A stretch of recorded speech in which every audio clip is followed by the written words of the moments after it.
If you are going to the effort to attract and bring in good people, to not be part of creating the conditions to help them succeed is a bit of an illogical decision. So Lara, thank you very much for coming in. I'm actually really keen and excited to do this conversation because I was recommended to you by a mutual contact, someone from the hedge fund industry, who told me that you fundamentally changed the way they viewed talent acquisition, retention, performance, completely changed his mindset on all of those factors. And then said, I absolutely need to get you in here for a conversation. So I'm really glad that, we're doing it, and thanks for your time. Just, I guess, to give a very high level intro. So Dr. Lara Carty, PhD psychology, has spent the last 20 so years in financial services, sell side and buy side, focused on people and performance and culture and how to create environments that can attract and retain great talent. And then more recently now, setting up your own business, performance coaching consultancy, so performance habits. And if I understand it, you work with mid-sized financial services companies, essentially providing consultancy or coaching around performance for everyone from investment professionals to sales professionals to technology professionals and everything in between. That is correct. So I'm now a little bit nervous about what I said to that person and if I can remember it, because it sounds like I was quite smart on one day. He spoke very, very highly of you. I'm super excited. But it's been a bit of a journey. So as I understand it, also, I didn't mention Team GB athlete back in the day. Oh, goodness. It's so long ago now, it's almost embarrassing. What was that? What was the discipline? So I was, track and field athlete. Heptathlon was my Oh, wow. discipline. So everything then? Little bit of everything. But was if you do multi-events, you'll always have a couple of things that you don't enjoy doing. So there'd be a crazy few individuals that loved doing the 800 metres at the end of the 2 days. Yeah. I was not in that crazy few, so that used to be quite painful. Yeah. Oh, that's the heptathletes and the decathletes. When you watch them in the Olympics, it's just like how are you at that high standard across so many different disciplines? It's unbelievable. There's a lady actually that used to train in my gym who is ex-Team GB as well in the heptathlon, and I mean she's just the most capable and fittest person that I've ever seen in real life. It's unbelievable. Yeah, I think my athletic abilities are a little bit behind me at this stage. So, yeah. So what's the journey then? So Team GB, PhD, psychology, financial services, now performance coaching. How was that materialized? How has the journey evolved for you? Oh, goodness. So as you mentioned, in my youth, I spent a huge amount of time in quite a high-performing sports environment, and I loved it. But what I noticed quite quickly was, without maybe having the vocabulary for it or the understanding of it at the time, I was in that environment and essentially asking lots of research questions. So, whilst I was the performer and the athlete, I was noticing a lot in the environment I was in. So I was observing things like, that person's clearly the highest potential, but they're not winning. What's going on? Or that person seems to have quite a unique relationship with their coach. I wonder what's the secret or magic ingredient behind that. And they were things that I just used to have circulating in my mind. I had no idea at the time that people as a job maybe studied or researched or found answers to those things. But alongside that journey, I stumbled across the world of psychology. So it was one of the A-levels I picked. And it also coincided, it was a time where people still read books. So I used to be super obsessed with things like sports biographies. And I remember reading, I think it was Michael Johnson's Slaying the Dragon.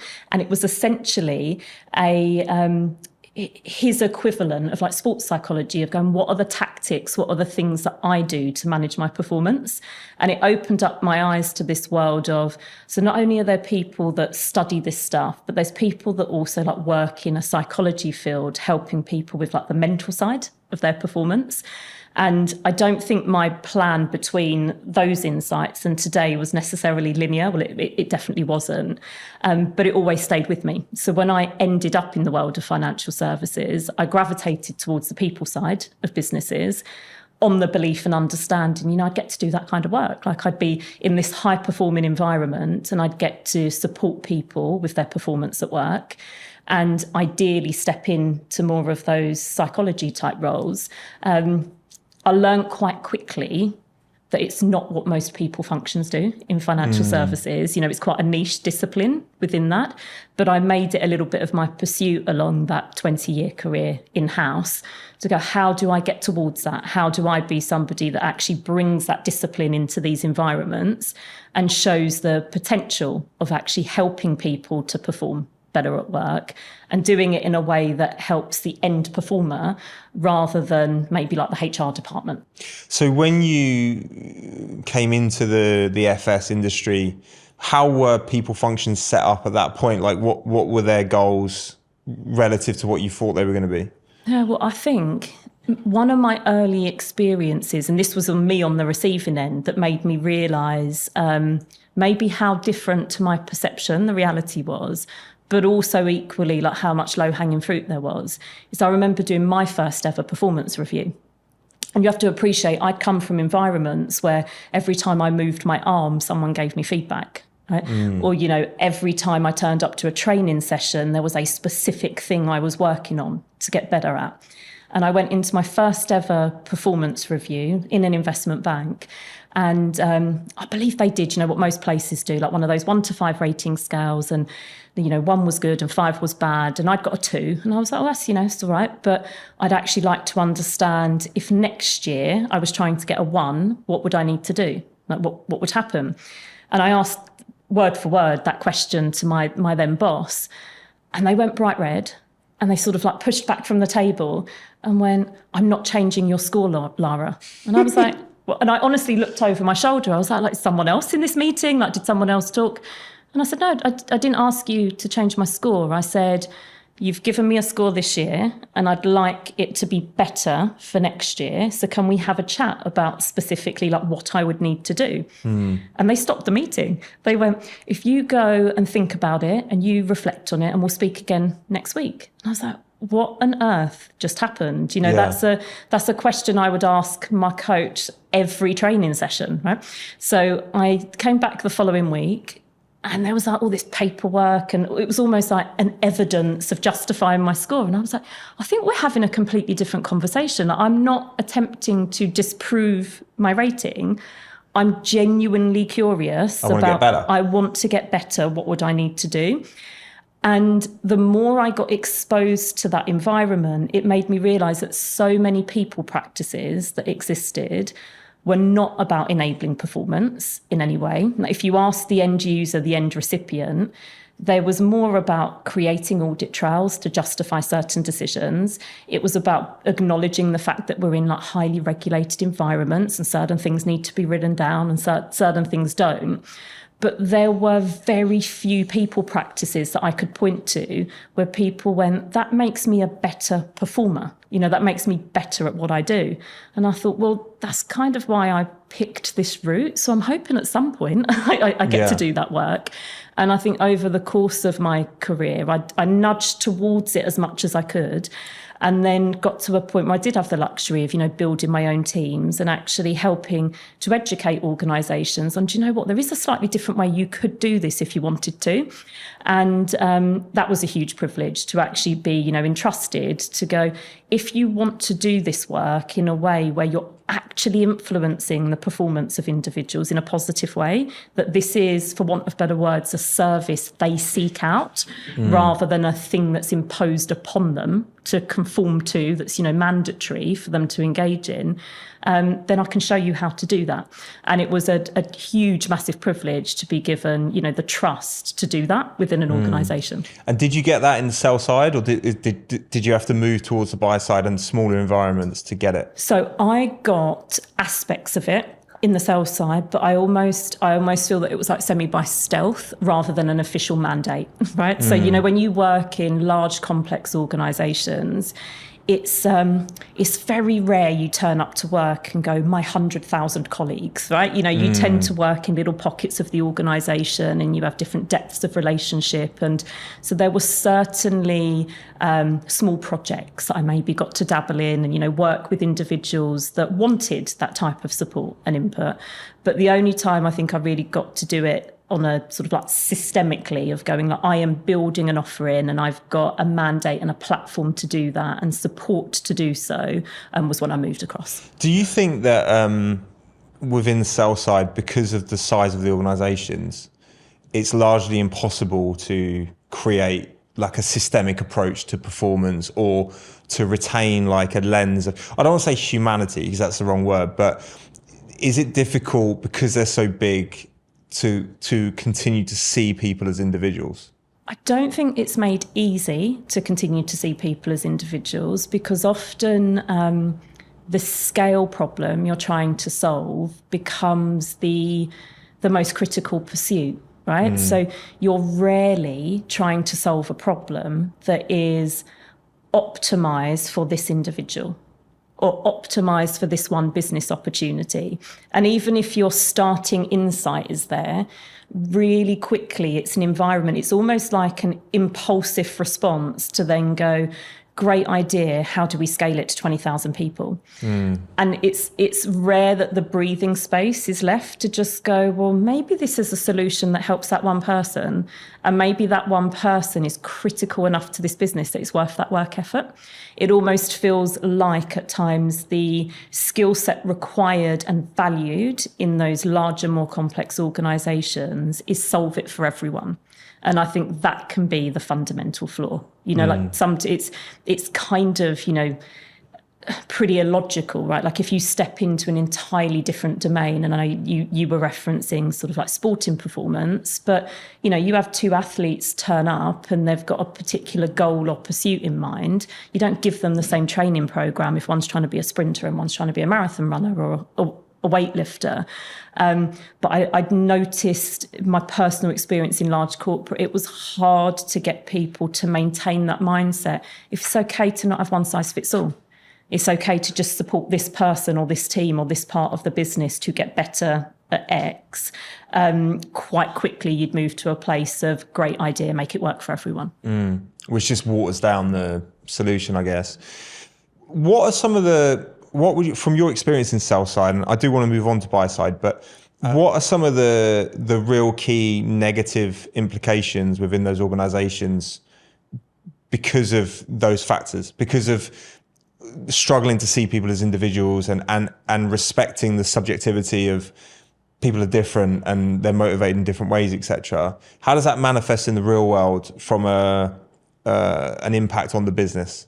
What I would say firstly is I believe me starting my career in those environments in large corporate was a phenomenal training ground, right? So the professional discipline you build, the fact that you just have so many people around you with experience to learn from, and you're very rarely, you know, the lone ranger on any discipline. So you have the opportunity to be in teams and get really, really like niche on something, because there might be 100 other professionals doing something similar to you. So your ability to go, I'm going to spend time with an individual who has done this niche contribution for like 20 years and learn from them. I personally wouldn't change that. That's where I started my career. Because if I'd gone into smaller environments where I was one of the few experts at an early stage of my career, I would not have had the same grounding, and I would not have had the same learning, and I would not have had the same foundations. So I'm massively appreciative of that. But if I use my personal experience of like, why did I make the shift? It was because I got to a point of, I believe, like expertise where I went, I now feel constrained. So I'm beyond the point of, do I understand this environment? Do I understand how to do good work in it? And getting to that point of maybe my creativity feeling a little bit stifled, feeling that I couldn't take ideas to execution as quickly as I could or should. You know, that there was huge amounts of like governance, decision making to get through.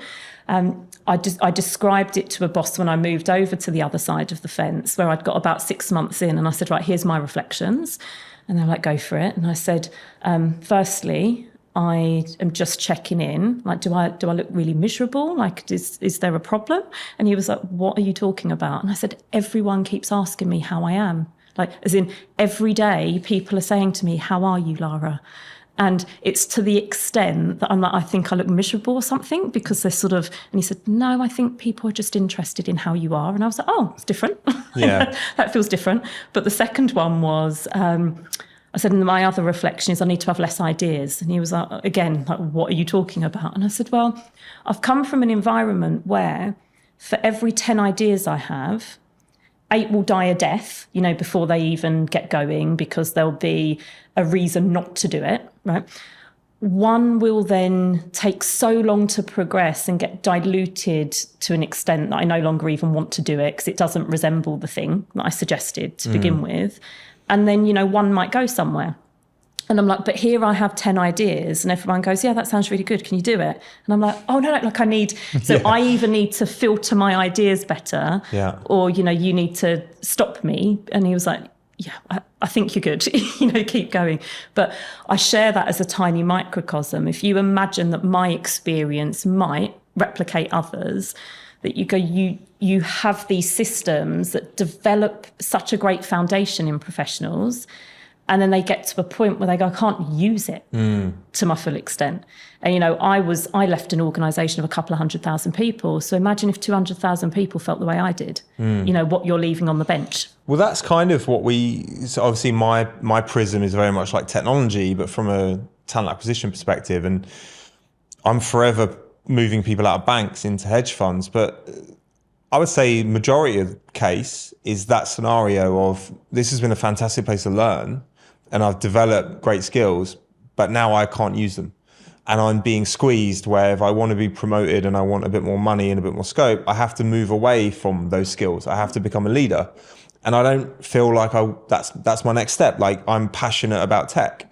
So the reason they're moving typically is not massive, I don't like my boss or dissatisfaction, or it's purely like I'm not able to wield the skills that I've been given. So I need to go to a smaller environment that's going to almost give me the ball to an extent and let me use the experience that I've got, which seems a shame. But I've seen, banks have created these new titles of distinguished engineer and staff engineer, but feedback from people in those roles is like nothing's changed.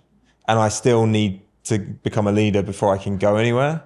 So I think your experience is definitely reflected across the industry. But I suppose my question, if I was talking to someone in a bank, would be like, well, why aren't you trying to address this in more of a meaningful way? Because you're losing great talent and everyone kind of accepts that talent acquisition is tough. So there's obviously a negative impact on the business when that happens. Why are you not taking more steps to try and cultivate better routes of progression or more variation for people within the organization? I think it's a great question.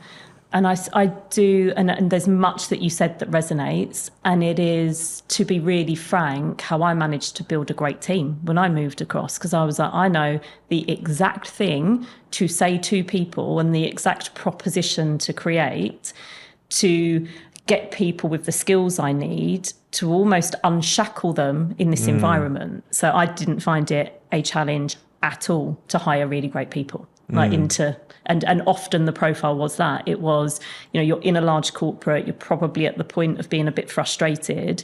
You've built deep expertise, and that word, like, I'm going to unshackle it, essentially. I move you to an environment where you get to contribute in these ways. You get to have access to decision makers. You get to have ideas that come to fruition quickly or not. But there'll be a definitive answer quickly on whether it's moving, and you get to try stuff. That was the other thing. It's like you get to try it. You probably are going to do some stuff you've not had the luxury to do before. So I don't disagree that there can be a point of certain people's, like career experience, where making that move is like an unshackling, right? Equally, it's really prudent for us to remember there's lots of different environments that people can succeed in. Not everyone's wired the same. And there are some people, and I don't say it as a hierarchy, I don't say it judgmentally, there's some people that are just wired to do really well in those environments. Right? For sure, yeah. And if you are motivated by, running a substantial team, and you're motivated by solving challenges such as those things of, how do you put governance in place around this beast? How do you get a 10,000 person function moving in the same direction? How do you manage prudently a budget of X, right? Like some of those contributions, right? There will be people that go, that sounds amazing to do it. what I noticed making the shift across, and in my subsequent, I guess, hiring support of individuals that did, is when you go to those smaller environments where you can potentially have more exposure to like stakeholders, end users, decision makers, there tends to be a slight almost like mastery motivation that comes with it, that it's like, I have a technical pursuit and I want to master and use it. Whereas in those larger environments, to succeed, you get to the point where you go, I have a technical pursuit that provides context to me leading a huge function. And it's almost like you're okay with stepping away from the technical to some extent. And I think that for me was one of the distinguishing features of people that succeed in the different environments. You know, like, what is the motivator? Yeah. And that mastery one, you know, if that's really in you at your core and what you want to do, it's going to be challenging, not impossible, but challenging to really, you know, lean into that at senior levels of your career in a large corporate. Yeah. It's just not the job. Yeah. Yeah. And I mean, that's reflected in, there are certainly people that I would speak to about opportunities in a fund. And then after a conversation, I'd say, actually, a fund is not the place for you, because your version of what good looks like, and like no one's version of good has any more merit than anyone else's, because it's all subjective. So what your version of good looks like is a global team and the governance and making large scale architectural decisions, etc. The last place you want to go is a hedge fund. It's not going to be a good move for you. And you have to get over things like that when you make the move. Like Yeah. I remember, you know, making the move across and going, I've just come from an environment where like every vendor in the world wanted to speak to me and sell me something, because I had on paper so much purchasing power, right? If I wanted to buy that system, they'd make me my own one. Right? Yeah. And I'm now in an environment where it's like, oh, can I please come to your conference? Right? So there's things that shift. And if that stuff matters to you, and you know you're motivated by doing that type of work, then like you should sort of be self-reflective on that and honest. Like that's the right place for you to be. There is a sort of shift even in certain roles in that, you know, what do I have access to and what do people come to me for? What's the status? What's the profile? What's the recognition? And they're different in different environments. Definitely. And, you know, for everyone that wants to be a global leader, there's someone who wants to be a hands-on individual contributor. But where I think a lot of larger companies go wrong is there's also a middle ground of people for whom probably the individual contributor, the tech, the being hands-on is what gets them out of bed in the morning, but they're also beholden to real world realities, like I've got a mortgage and I've got kids and I want promotion, I want more money, so I'm willing to accept being less technical and by default less happy in my job in order to get some of those things, which seems to me a little bit of a shame, because obviously those companies think highly enough of that person that they want to progress them. Is there not a way that you could meaningfully provide progression for those people, but keep them more engaged and happier? Because I guess by default, they'd probably be more productive and you might get more out of them. Putting more of, I guess, a human or a psychological lens to it, in your experience in the buy side specifically, are there like typical human traits that make people better suited to the buy side or have better outcomes in terms of their career success and development? So some of the people I worked with that were most impressive and the people that tended to, you know, like succeed, I mentioned the point around like mastery. I think there would be a desire to really master the thing they were doing. You know, so whether that was being a software engineer, whether that was being a salesperson, whether that was being a people professional, at the core, there was that I am trying to be the best technical expert at the thing I do. Doesn't mean there weren't good leaders, good managers, but that was at the core. And typically, even as people progressed into, you know, like management or leadership roles, that was still a really important facet, you know, so a really great software engineer does not want to be managed or led by somebody that doesn't understand the technical complexity of what they're doing. And I would say that transcends across other disciplines as well. You know, like it's not a rewarding work environment to be led by somebody that doesn't get it. You know, like there's a nuance and subtlety to being a technical expert at something. And, you know, like I might have had a team member that delivered a piece of work that on paper, you know, a novice looking at it would go, well, yeah, you just got that project delivered. Me being a technical expert on it, I could look at it and go, wow, like you got a part of the business that was like disengaged on this, that was resistant to this, to adopt this, and not just adopt it, but adopt it in this way. Like, I get what went into managing that change process. And I think that's the thing, that not just for individuals moving across, but particularly leadership talent moving across, I don't think you survive so well, and you certainly don't generate good followership in those environments if you're not bringing the technical side still. Yeah. So that for me was a really defining piece. I think it's also people that want to be in close proximity to the end user of whatever they're doing, right? So similarly, you know, my experience with really great software engineers is that they're the ones that will sit toe to toe with whoever the end user is, and they're so embedded in their context. You know, it's almost like a co-creation that's happening, and they find that really energizing. That could to some be very exposing, because you're getting like a lot of feedback, and you're getting potentially a lot of resistance, and you're getting told to hack things in or do it quicker or do it differently. And I think if you're not up for that, like if you're not somebody that goes, look, I actually want to see the end impact of what I'm doing, I want to be in the room with somebody as it's happening, I want to feel it, then a more insulated environment where you might get to be sort of a little bit at arm's length to whoever the end user is might be more suited to you, and that large corporate environment would lend itself to that. I mean, you can work in a bank for 10 years and never be on a trading floor. Never meet the end user. But never even walk across a trading floor. So you can see why it's such a crash landing then if you make a transition. All of a sudden it's like there's a user and they're moaning because the project's slipping or whatever it might be. Looking at it from a people perspective, so when you were in those roles, how much would you say is on the individual to bring versus how much is it on the company to create an environment that cultivates those? Because it sounds to me, as someone on the outside of it a little bit, some of those aspects come down to just confidence and kind of a little bit of muscle memory and having the ability to make mistakes and to develop, you know, if you're coming out of a bigger shot where you've never dealt with an end user before, it doesn't mean that you can't do that, but it might mean that you need to be gradually stepped into it rather than just thrown in the deep end.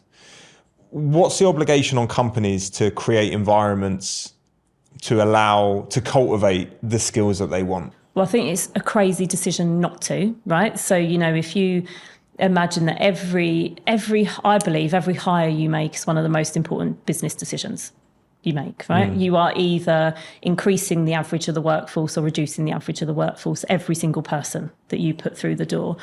And if you are going to the effort to attract and bring in good people, to not be part of creating the conditions to help them succeed is a bit of an illogical decision, right? You know, like it doesn't make any sense to just go, good luck.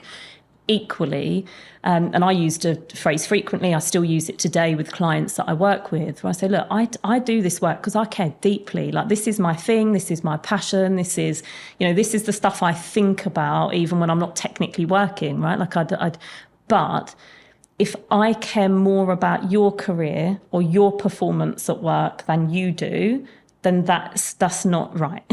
So even when I was in like senior roles, leading people functions, I'm like, I can't care more about an employee's career or performance than they do. My job is to support creating an environment, creating conditions, getting stuff out the way that gets in front of people, but it's not to bring the motivation and the engagement to do it. That has to be on the individual.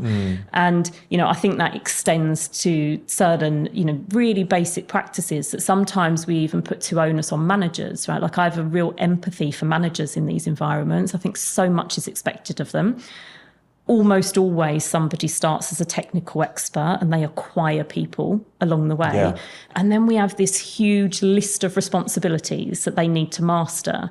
And, whilst I do believe that everyone is entitled to have a great manager, and it shouldn't be an exception, it should be an entitlement, I also believe that, individuals need to own their career and performance. So I don't have tolerance for an employee that says, look, I don't get enough feedback. I'm like, well, whose fault's that? Yeah. Are you telling me because you're complaining about your manager or a process or a system? I'm like, look, really high performers, they don't even really just see it as feedback. They see it as performance data. Yeah. I'm like, it exists in everything you do and every moment you encounter. You come out of a meeting And you should have some data that tells you how you did in that meeting. Were people listening? Were they bored? That's feedback. That's performance data. You submitted a presentation. It got marked up 25 times. That's feedback. It means your first version was awful. And helping to build that mindset of, if you want to be elite at what you do, that involves developing a mindset where you engage in your performance in a certain way, is something that I am a massive advocate of. Equally, if you set that expectation and then you're doing the other things, which is, putting in place great managers and supporting them to be good at their job, if you're creating an environment and a culture that enables people to learn, it enables them to build their cognitive capacity, then, that's kind of the winning formula. So I do think it's a problem that you approach from multiple angles, but I don't believe that people can turn up and be passive and expect to be carried through. So there's two clear sides to that, in a sense of, there is an onus or an obligation on the company to, I guess, first of all, define what good looks like for them. And then I guess there's an onus on creating a selection process that enables you to make evaluation against what good looks like. But then there's also an onus on the individuals coming in to be able to demonstrate core competencies that meet those expectations or requirements, which sounds really great and simple on paper, but it's one of the probably, talent acquisition is such a key challenge for all companies, large and small at the moment. And to my eyes, it's only getting more challenging and it's only getting harder. If you were advising, CEO of a mid-sized company comes to you and says, Lara, our talent functions are not working properly. We need a complete rebuild from top down. What are your go-tos? How do companies begin to try and solve these problems? So I go back to some really basic principles, and some of it sounds so stupid simple, but it is phenomenal, how much process activities often exist in the people space with no clear intended purpose. I think I've made a whole career out of going, why do we actually do this? And what would be a good outcome of doing so, right? So I would start right from basics, right? And it would go probably as simple as, what's actually the core pursuit you're looking to, the core capability you're looking to bring in? What's the capability that makes the most difference to this business being profitable at the moment? And in a world, for argument's sake, that they were going, that this is about us being tech enabled, we are going to differentiate through being tech enabled. I'd be okay, cool. So what actually does a really good technologist in this business do? And the number of people that can't answer the most basic question of what actually is good in something we hire for and spend a lot of money on is quite phenomenal. Yeah. If you ask the average person, it used to be one of my favourite things. I'd work with colleagues, I'd work with a new client, and I'd be we'll start really simple. What do you get paid to do? The number of people that don't have a good answer to that, what do you get paid to do? And if we were sitting down at the end of the year and you'd had a great year and you were debriefing me on it, what would you have done? And, if you get all the process out the way and you just have a straight conversation with somebody in a way that you would in a high-performing environment, then you start to get to the essence of what is it we're trying to create? And if you get really clear on some of that stuff, then you can build up people practices that support it. The challenge is we often start with norms and conventions of things we have to do, or our competitors do, or industry norms and standards, and we've stopped asking the question of what purpose it serves. So I think, a great example of that in financial services is compensation structures.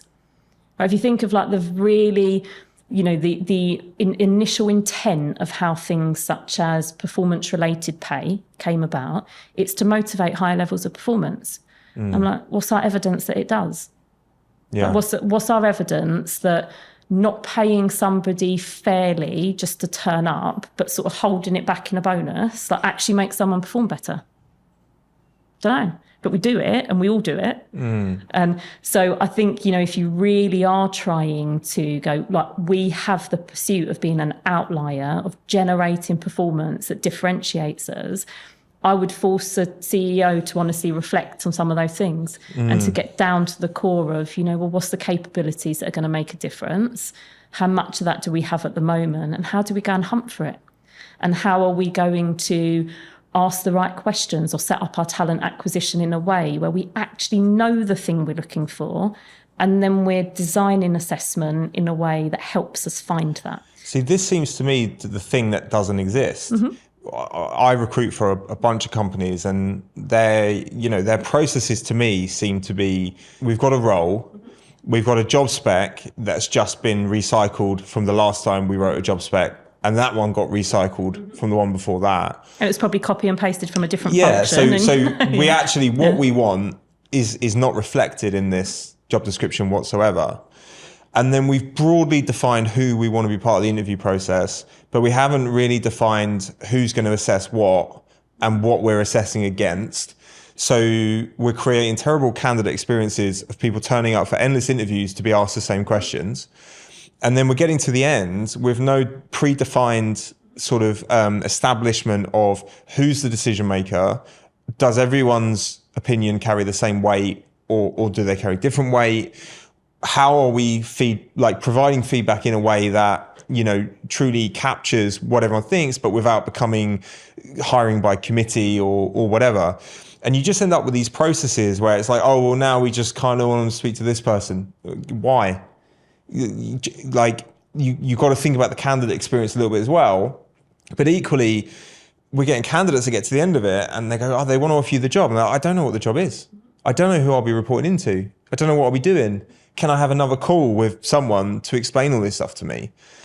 And you sort of think you're spending so much money on talent acquisition teams, HR teams, agency partners, paying people to come. Why is there not a more well thought out or predefined approach to some of the things you mentioned of let's start with actually, what do you want them to do? And why are we doing it like this? And is there a better way we can do it? And how do we craft a candidate experience to actually get people to want to be here? Mm-hmm.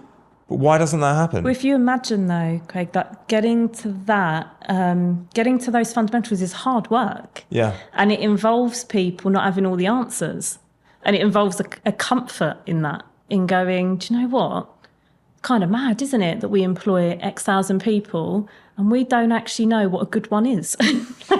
That's quite a vulnerable position to be in, but that is the real work that has to happen if people truly want to differentiate in this space.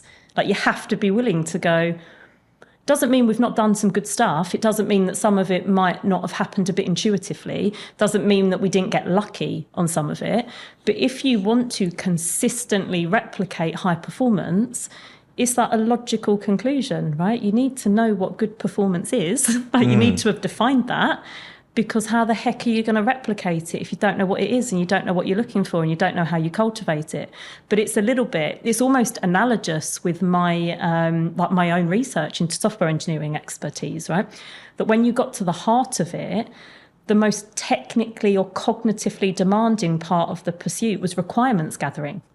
And people wouldn't necessarily say that up front. You wouldn't intuitively go there. But when you sort of work with experts to really drill into this, it's specifying requirements is one of the most cognitively demanding parts of the pursuit, because it's hard work. It's really easy to take a superficial answer. And it's really challenging to hold the space hard when on someone's... the part of the individual who's giving the requirements, or on the individual who's trying to get them? Both, right? Because the individual that's giving the requirements might not have a freaking clue what good looks like. You might be asking a question that doesn't make sense in their world. Right, it might make sense in your world, but bridging the gap between, I'm an engineer and I'm an end user, and asking questions that actually bridges that gap is challenging. And it's really similar in the people space, right? Every man and his dog has a good idea about a good people solution. And the number of times I've been on the receiving end of that, right, where they go, I know what we need to do, a mentoring program. I know what we need to do. There's a leadership development thing. And I've had to say, countless times to stakeholders I work with, look, your job's not to come up with a solution. Actually, your job is to help me understand your business context. I need to be able to ask you questions, work with you in a way where I get your technical expertise in this, and that's you doing your job, your business context. My technical expertise is using that to help develop a solution that makes sense for that. But if you try and do my part of the job and I try and do your part of the job, we're going to end up somewhere really messy. And what we're going to end up with is just a list of stuff to do. And I could definitely do that. Like I could definitely go away and like deliver this stuff, but it's probably going to have zero business value. Yeah. And that dynamic plays out time and time again. And, you know, like quite frankly, there's not that many great people professionals like in financial services. There's not. No, there's not. No. Not. Right. So if the starting point is it's a bit of an unloved profession, right, or it's a poor relation, like in the, you know, the hierarchy of roles in an organisation, then there's not that many people holding the space to ask those questions, to go, do you know what, CEO? And that's really awkward because I'm going to ask it for the 4th time, but I'm still not clear on what you're looking for.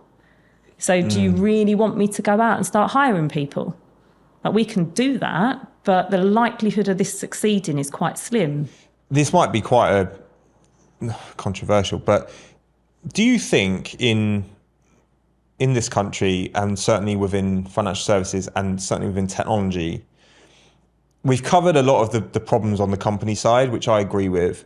Do you feel like there's an argument that there's a degree of entitlement in individuals at work where they don't see it so much as a privilege anymore, they see it more as a right, and they feel like companies should bend to what they want? Do you think that's a concept that holds any water at the moment? Definitely heard feedback on that from lots of people, you know, like over the course of my career. I don't hugely subscribe to it being like a generational thing. I think there's you know, different divergent outliers across any demographic. So I don't believe it's a generational thing. I don't believe it's a cultural thing. I don't believe it's a gender thing, any of that.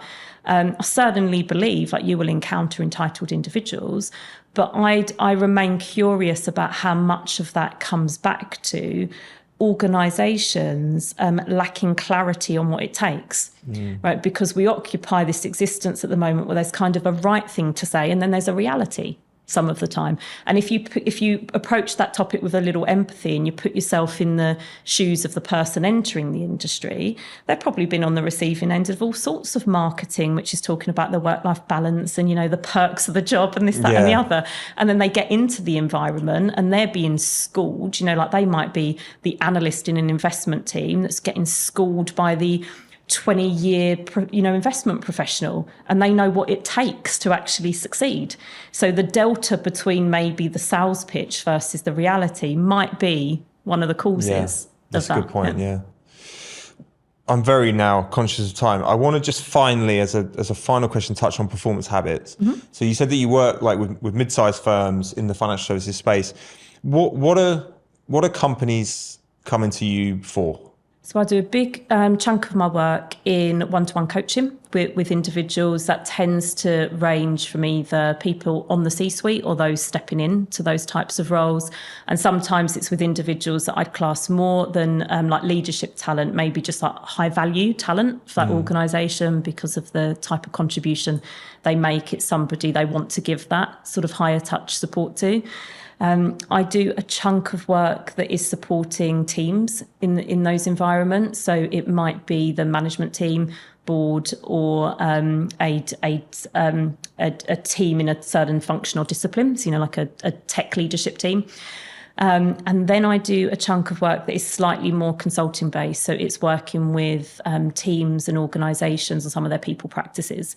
And often that comes about when it's an organisation that either has a very small HR or people team, or maybe has just made their first hire, but they don't have the depth of either people strategy or talent development experience. So no, I do a range, and it's a lot of fun. Is it, so like the C-suite stuff or people in C-suite that you mentioned, is that companies coming to you asking you to work with their C-suite, or is it the individuals themselves saying, hey, I feel like I need some performance coaching to help me go to the next level? Yeah, so it can be both, actually. So I've certainly, you know, having grown up in financial services, that's sort of where my network sits and exists. So I've certainly had individuals approach me, following me, going to work independently. But in addition, there's generally, most financial services firms have some kind of process around like their coaching provision. So more often than not, you'd be working with the HR or people team of an organisation to put that support in place. And it could be linked to things such as their succession plan. It could be that people have been through a certain promotion and they need to be supported to step into that bigger role. So I'd say even when it comes about through somebody approaching me, I'd always then collaborate with the internal team to put the process in place in a way that doesn't just help the individual, but it helps them in the context of being successful in their organisation. So it's quite important to have that collaboration. Yeah. And then in terms of performance habits over the next few years, like what are your goals for the business? Oh goodness, I got asked that so much when I made the decision to go off and do my own thing, and I'm now sort of about 18 months into it, and I think my answer is still the same. Where I was like, I'm reserving the right and the permission, being someone who's so goal oriented and who murders themselves like attaining stupid goals they set. It's the one thing I've ever done in my life where I've gone, I am not setting or communicating specific goals. I'm experimenting, and I'm not going to step into this space being ignorant, having not done it before, to go, this is exactly what it will look like. I'm going to gather lots of data, lots of experience, see what the demand is. And really, really importantly, which is something hard for me to do, being someone who's so achievement focused, is ensure that I'm enjoying myself. Yeah. And it sounds super cheesy, but I'm at that point of life and career where I go, I'm not doing it unless it's fun, not doing it unless it's fun. So I am still in data gathering phase. I know some things I definitely will not be doing. So I'm not attempting to build a huge practice that rivals a big consultancy. I believe that the real work is done in certain environments, in certain ways, and it's not a scale thing. So I will always stay in a space where it's relationship oriented, where it is about high impact work. It's about doing real work, solving real problems or building real opportunities, not commoditizing what I do and not trying to solve a scale issue. Well, your passion for it is clear, and it seems like you're enjoying it and you're enjoying yourself. Yeah. I'd say you're probably getting it about right at the moment. But look, thank you so much for your time. I'm so pleased that you came in, and I really appreciate it. It's been awesome. Thank you very much. Oh, so delighted to have been invited. So I appreciate it, Craig. Thank you.